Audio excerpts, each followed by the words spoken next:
అయ్య గారు మన మధ్యలోకి వచ్చారు. మనందరికి తెలుసు, నేను ఎన్నో చోట్ల సంఘాలలో తిరిగినప్పుడు వాళ్ళ ఫౌండేషన్ అనేది ఎంత విస్తారంగా అభివృద్ధి చెందిందో నేను చెప్పగలను. నేను ప్రతి ఇంటికి వెళ్ళినప్పుడు వాళ్ళ యొక్క వాటర్ క్యాన్ పైన బీర్ల ఫౌండేషన్ అని పేరు రాసి ఉంటుంది. మరియు వారి యొక్క 108 వారి ఒకటి ఫౌండేషన్ ఏర్పాటు చేసి వెహికల్స్ కూడా వారు ఏర్పాటు చేయడం జరిగింది. ఎంతో గొప్ప సేవ చేస్తున్నారు. నేను ప్రజల్లోకి వెళ్ళినప్పుడు ఆ సేవను నేను ప్రత్యక్షంగా చూస్తున్నాం. కాబట్టి ఈ దినమున వాళ్ళు మన సంఘానికి గ్రీటింగ్స్ చెప్పడానికి మన మధ్యలోకి వచ్చారు. కాబట్టి నేను ఈ సమయాన్ని వారికి అప్పగిస్తున్నాను. వారు గ్రీటింగ్స్ తెలియజేయాలని మనం హల్లెలూయా హల్లెలూయా.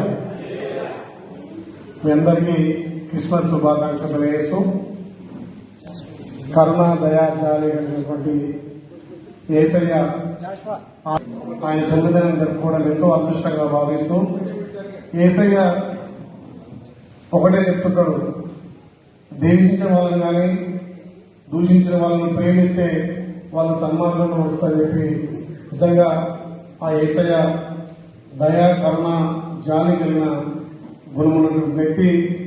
అతను కూడా గొర్రెల కాపరిలో గొర్రెల దొడ్లో జన్మించడం, అతనికి మా కులానికి ఉన్న సంబంధం నిజంగా కూడా చాలా చక్కది. కాబట్టి మేము కూడా ఎప్పుడు యేసయ్య ఆశ్రమంతో మీ అందరి ఆప్యాయతోటి ఇవాళ ఎమ్మెల్యేగా మన చర్చ్ కొంచెం మాట్లాడుతుంటే ఆ యేసయ్య ఆశీర్వాదం అని చెప్పి చెప్పక తప్పదు. కాబట్టి ఆ యేసయ్య ఆశీర్వాదంతో మీ కుటుంబాలు అందరం చల్లగా ఉండాలి, అందరం ప్రేమ ఆప్యాయతోటి ఒకరికొకరు. చరిత్ర కలిగిన మందిరం ఇది.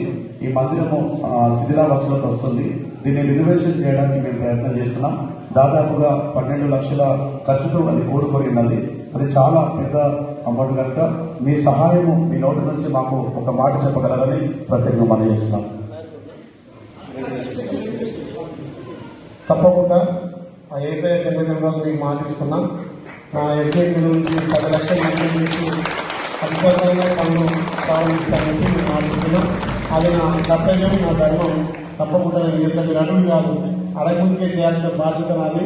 అది యేసయ్య ఆశీర్వాదం ఇలా ఎంతగా అది అందరూ రాష్ట్రంలో మంత్రి అంటున్నారు. ఆ స్వామి ఆశీర్వాదం తప్పకుండా చేస్తాను, మాటిస్తాను. Thank you. ఈ క్రిస్మస్ పండుగ దినమున పర్వదినమున మా మధ్యలోకి వీళ్ళ అయ్య గారు ప్రభుత్వ మరియు మా స్థానిక ఎమ్మెల్యే గారిని మా మధ్యలోకి నడిపించిన విధానం వందనములు. మీ పరిశుద్ధ గ్రంథంలో తెలియజేసిన విధంగా వారి సేవ అనేక రకాలుగా ప్రజలకు చేసిన తండ్రి. తను ఏ కుటుంబంకి వెళ్ళినా వారి సేవ కొట్టుకున్న వారి యొక్క తన నియోజకవర్గంలో ఉన్నారు. వారిని ఆ విధంగా ఆశీర్వదించి మీరు ఎమ్మెల్యేగా చేసిన దాన్ని బట్టి వందనాలు. రానున్న కాలంలో మేము మంత్రులుగా చూడాలని మేము ఆశపడుతున్నాం. ఇది గొప్ప మందిరము, ఆశీర్వదింపబడిన మందిరం. వారికి మేము ఆశీర్వాదం ఇస్తున్నాం తండ్రి. వారు తప్పకుండా మంత్రులుగా అయి మా మధ్యలోకి వస్తారని నమ్ముతూ వారి యొక్క సేవనంతటినీ, రాజకీయ భవిష్యత్తునంతటినీ దీవించమని, మీ పరలోక రాజ్యంలో జ్ఞాపకం చేసుకోమని యేసునామములో ప్రార్థిస్తున్నాం తండ్రి.